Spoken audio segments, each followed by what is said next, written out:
I would like to introduce our first speaker. Our first speaker is going to be Professor Nickenig, and he is Professor of Internal Medicine and Cardiology and Director of the Medical Clinic 2, Internal Medicine, Cardiology, Angiology, Pneumonology and Intensive Care, University Clinic, Bonn. So Dr. Nickenig, and you're going to tell us all about randomized trials, I believe. Specifically, what do we know from the clinical trials?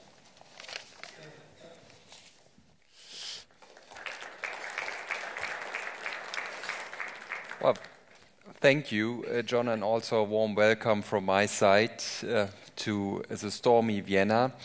And I'm really glad to be able to join with you, to share with you some thoughts on this given topic. So if we talk about stroke prevention in patients with atrial fibrillation, the key priorities are more or less the same, but they have a different flavor. If we are a physician, and most of us are physicians, of course, stroke prevention is upfront, one of the first line arguments which we would use for oral anticoagulation in patients with atrial fibrillation. But with the same token, we would also look at the bleeding issues, because we feel also responsible for any bleeding event a patient runs into which we are treating.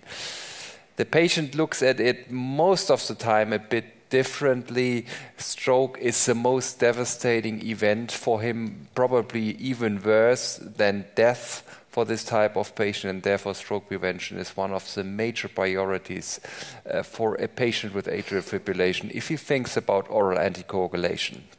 And in this delicate balance, we need to find out about the best protection with oral anticoagulation. And we are very close to this because we have for 10 years now NOACs in our hands. And NOACs overcame many of the limitations which we were facing with vitamin K antagonists. They do have a rapid onset of action. And this is extremely important because we don't need bridging any longer, because we have a very rapid onset and also offset of the drug. Bridging is cumbersome and should be omitted if possible at all. And for example, if we are traveling long distance on a long distance flight, we don't need injections. This is just a side effect. We just can use one of these pills because it will work more or less right away. We have a predictable and consistent anticoagulation effect, and this is very important to emphasize because we didn't have this up front. We used to give a drug, a vitamin K antagonist, from which we did not know how it would work in the patient. There was no prediction whatsoever as far as dose or the effect on the INR is concerned, and this is probably due to the drug-to-drug and drug-to-food interactions, which are no longer present with the NOACs, and this is very important still to emphasize for the crowd and for the audience, and this accumulates to the no need of monitoring. There had been a pseudo-intellectual discussion on the need of monitoring for oral anticoagulants, and this is of course nuisance. These drugs have been developed to be presented to the patient and to be administered to the patient without monitoring. And we should also emphasize this as frequently as we can. And I pointed out already, we do have short half-lives of the NOACs, especially if we compare to fenprocommon and also to warfarin, which is also very important for the safety of the drug.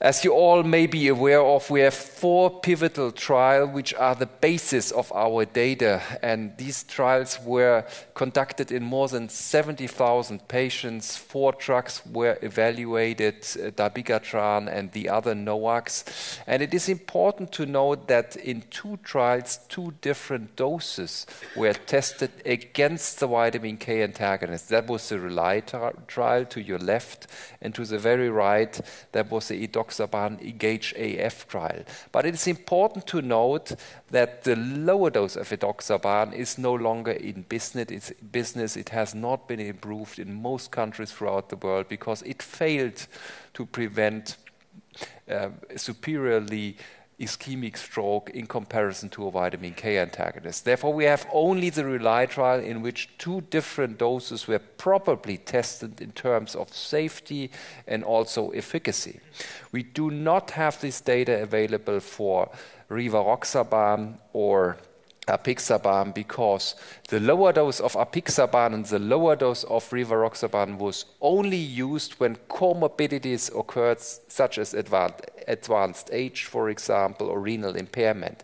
And therefore, it is very, very important to point out that these lower doses are not approved for the regular AF patient with no comorbidities. Why am I mentioning this? Because 1/3 to 1/2 of the patients are being prescribed with the lower doses of these drugs, and most of the countries are sitting here in the room. And therefore, the RELY trial and the dabigatran trial do have specific and unique features. If you throw all the NOAC trials together, it comes without saying that NOACs are superior to a vitamin K antagonist. Just look at this forest plot that shows you nicely that the NOACs are superior in terms of stroke prevention. Even all-cause mortality has been significantly reduced unexpectedly in this type of trial. And intracranial hemorrhage, one of the most important findings within this trial, was cut by 50% or even more. We had admittedly some signals on gastrointestinal bleeding in most of the NOAC trials, but remember that these patients did not die from this gastrointestinal bleeding and are probably to be being treated by the gastroenterologist. And therefore, it is also without wonder that the guidelines are very clear about the treatment of patients with non-valvular atrial fibrillation. Namely, first-line therapy is a NOAC, and only second-line therapy is a vitamin K antagonist, as you can nicely appreciate here on this slide. So it is very clear that NOACs are the #1 treatment for patients with atrial fibrillation, and this comes from this pivotal trial, and one of the most important trials, of course, also for us here, because we are talking about the communication of dabigatran, was the RELY trial. And there are some unique features of this trial which I have mentioned already, or some of them which I have mentioned already. One of the most important features is that we have 2 doses which had been prospectively randomized in comparison to the vitamin K antagonist in a proper size of patients, in more than 6,000 patients. And the data were very convincing and very encouraging. I'm sure you are very familiar with this. If you look at the regular dose of dabigatran, there was even a nice reduction of stroke and systemic emboli. We did not expect this. We just wanted to have a drug not to be monitored and being as good, as safe, and as efficacious as vitamin K antagonist. And turned out to be that this drug seems to be even more safer. And here, look at the intracranial hemorrhage, for example, the reduction by 60%. Almost the same data, a bit more on the safer side for the lower dose of dabigatran. As you know, within this trial, the patients were randomized to these doses. That means that also an elderly patient, for example, which we nowadays would not choose to treat with 2 × 150 milligram above 80 years of age, was treated with a higher dose of dabigatran, for example. If you would select only the patients below 75 years of age and look at the data for dabigatran 2 × 150, data are even better. Cardiovascular mortality is reduced by 1/3. Major bleeding is reduced also by 1/3. No further signal for gastrointestinal bleeding. Virtually, if a patient is below 75, he hardly bleeds from 2 × 150 milligrams of dabigatran. And as I pointed out already, within the RELY trial, the patients were randomized firmly to one of the different groups and not according to the label which we have available right now. Nowadays, we choose to treat, for example, a patient below 70 years of age with a higher dose of dabigatran, and let's say beyond the age of 80 with a lower dose of dabigatran for safety reasons.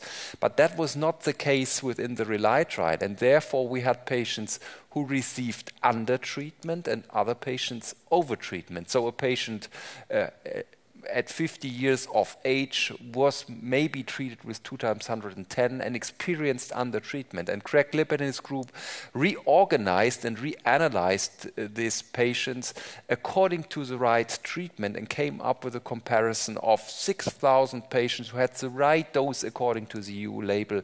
And the data are even more impressive, as you can see here on this forest plot. All data are on the right side of the line of unity, and even GI bloods did not occur to be a significant signal anymore if you choose the proper dose, and both doses have been nicely examined within the RELY trial. And this is a major difference to all the other NOACs. So we have this nice scenario here where you can choose the upper dose or the regular dose, I should say, for the patients below 75 years of age, and the lower dose for the patients above 80 years of age. And there's a gray zone in between where you can choose one or the other dose.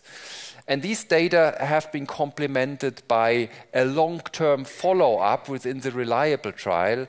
And as you can clearly appreciate on this slide here, the safety issues and also the efficacy issues or parameters are the same over year. The annual rates for major bleeding seems to be the same for the 110 and 150 milligram dose, even over 5 years of follow-up. And the same is true for the efficacy here, prevention of stroke and systemic emboli, very, very low numbers. And that gives us comfort that dabigatran can be given to the patient also in long term. These type of data are not available for the other NOACs, by the way. And of course, these data are complemented by the real-world data, and Christina will show you the data in a second from now, which will add another important finding to the safety and efficacy of dabigatran.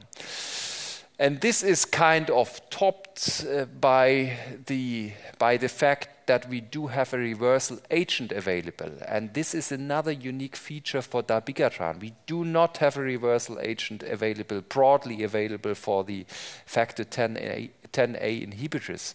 And this will take much more time, and the data are not as favorable as for Bracks-Bind. And let me just introduce this data, which have been produced within the reverse AD trial for a second. Two groups, and this is also a difference to the other trial, which has been done with the 10A inhibitor, with the decoy of the 10A inhibitor. Two groups were enrolled. One group with uncontrolled bleeding, patients with atrial fibrillation on dabigatran experience bleeding, which is rarely enough. And then another patient group on dabigatran due to atrial fibrillation, which ran into an accident, for example, and had the need for an emergency surgical approach. And the major issue was that these patients were treated with Bracks-Bind 5 gram, and then the primary endpoint was a measurement of PTT or APTT, acarine clotting time, within 4 hours after administration of Bracks-Bind. That was not a controlled, but a single-arm trial. How could you have controlled this type of trial? And this is the most important endpoint within the trial. All the other secondary endpoints, such as thrombotic events, are more or less hypothesis generating because we don't really have a control group. And if you look at the data, just very crudely, the authors showed that the median maximum reversal within 4 hours was 100% for both parameters measured within the primary endpoint, the diluted thrombin time and also acarine clotting time, and most importantly, the APTT and TT measurements showed the same results. This is very important because in most of the hospitals only these parameters are available on a routine basis, but you can use them readily, obviously, also to monitor the dabigatran effect. And just let me allude a bit on the hemostasis issue in Group A. Remember, these were the patient entering the hospital for bleeding issues. 120 out of these 203 patients had a GI bled bled or a non-GI bled, but not an intracranial hemorrhage bled. Why this separation of these two different endpoints? Because ICH is not so easy on an hourly basis to monitor in terms of bleeding cessation, because you will not put the patient into the CT scan after every 1 or 2 or 3 hours, but maybe after 24 to 36 hours. So it's very hard to decide when bleeding cessation took place after an intracranial hemorrhage, and therefore this analysis has been done in this patient group, and it was shown that the median time until cessation of bleeding or hemostasis has been observed was 2.5 hours, which is an extremely well and very short interval and clinically meaningful interval for this type of patient. And then in Group B, these were the patients who ran into a surgical emergency approach. The procedural hemostasis was also questioned, and the treating physicians were asked, what did you look when you looked at the patient? What happened to the hemostasis during the surgical procedure? And in 93% of the patients, the physician would state that there was normal hemostasis after placing the patient on Braxbind, meaning getting dabigatran out of the equation. Only a few patients had mildly or moderately abnormal bleeding issues, which could be also due to the fact that they lost also other anticoagulation factors during their course, during their clinical course. Let me just add two very important milestones which have been published very recently and which are also very unique for dabigatran and which have to be mentioned because they are clinically very relevant. First of all, the ReCircuit study. Many patients with atrial fibrillation are prone for a pulmonary vein isolation, for an AV ablation procedure, especially in the Western countries. It's the most efficacious treatment which we have for symptomatic patients with atrial fibrillation right now. And these patients were scheduled for AV ablation, and then they were randomized to uninterrupted warfarin or dabigatran treatment in the regular dose. And 4 to 8 weeks after the randomization, ablation took place, and then there was a follow-up of 8 weeks. And primary endpoint was, of course, bleeding issues. You would worry if you put a patient with an INR above 2 or with dabigatran, the last dose in the morning, on the table for an AV ablation. But the data are very, very exciting. And you probably have witnessed the publication in the New England Journal. Here you see the cumulative bleeding issues which have been counted in the dabigatran and also in the warfarin group. And as you can easily depict here, there is a huge difference in favor of dabigatran. Much less bleeding for patients who do undergo an AV ablation uninterruptedly after the last dose of dabigatran in the very morning before the procedure. Most of the patients, more than 60% of the patients, received the last dose 8 hours or even less before the procedure, before the beginning of the procedure. And these bleedings were meaningful. Here, pericardial tamponade, 6 patients, for example, or large groin hematoma. 11 patients had to undergo an interventional procedural approach in the vitamin K antagonist group, meaning that these are not just some clinical issues gathered in a clinical trial, but are meaningful in the clinical scenario. And let me just add another piece of information which is very important for the communication of dabigatran, because here we also have data which are so strong and stronger than with all the other NOACs so far. And this comes from the ReDual PCI trial. This is also a very important clinical issue. Many patients with atrial fibrillation do suffer concomitantly from coronary artery disease, roughly 20 to 30%, and they have to undergo a PCI procedure for stable coronary artery disease or even for acute coronary syndrome. And these patients were analyzed within the frame of the ReDual trial. And patients who had to undergo a PCI, 50% of the patients had an acute coronary syndrome indeed. were after the procedure randomized to the 2 different doses of dabigatran, and this was partnered by a 2Y12 inhibitor, in most of the cases clopidogrel, but also 300 patients received ticagrelor within the trial, and that was compared to warfarin in a triple therapy scenario. But you have to keep in mind, triple therapy was only in place, aspirin was only in place for patients receiving a bare metal stents for 4 weeks, and for patients with drug-eluting stents for 3 months. So more or less, most of the time, dual therapies were compared. And these are the results, and I'm sure you have seen these results. The primary endpoint was ISTH major bleeding and clinically relevant non-major bleeding events. And you can see here the extreme difference between warfarin and dabigatran, a risk reduction of 50% for this endpoint, and even 30% for the higher dose of dabigatran. And here it is important to note that in the United States, patients above 80 were also treated with 2 times 150 milligram. We wouldn't do this. And 4 out of these 5 patients had a bleeding issue. If you would take these patients out, the curve here would look almost as favorable as a lower dose of dabigatran. Important to know. So very, very convincing data for this patient group. And does it come at a cost for higher thromboembolic events? No, it does not. Here is a comparison of dabigatran combined in 2 doses in comparison to the vitamin K antagonist. Same level for stroke, myocardial infarction, or death, and this is a Kaplan-Meier curve. If you split this up, and if you look at the 2 times 110 milligram group, there is some more stent thrombosis and myocardial infarction within this lower dose of dabigatran. Not significant, not statistically significant, maybe a play of chance, not related to the substance, maybe related to the dose. Very important to keep that in mind and to communicate this. So let me summarize on my first slide. I think it is really safe to say that we have 2 different doses available of dabigatran, which demonstrated favorable safety and efficacy versus warfarin within the RELY and also reliable trial.